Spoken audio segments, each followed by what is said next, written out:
जय जगन्नाथ। एबे आसन्तु जानिबा मीन राशि शुभ रंग एवं शुभ देवता।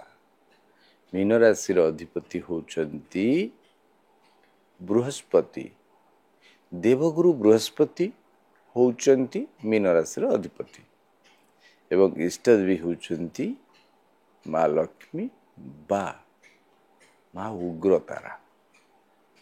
माँ उग्रतारा माँ तारा पृथ्वी धान पूजा कले धनु राशि व्यक्ति विशेष को मिलता है शुभ फल एवं शुभ रंग हलदी रंग। धनु राशि व्यक्ति विशेष माने मथारे हलदी रंग लगाइले बा हलदी लगाइले अत्यंत शुभ होता है। अति कम रे गुरुवार दिन हलदिया रंगर वस्त्र परिधान करने सहित हलदी मिशा अर्ण भोग कले शुभ फल मिलता है।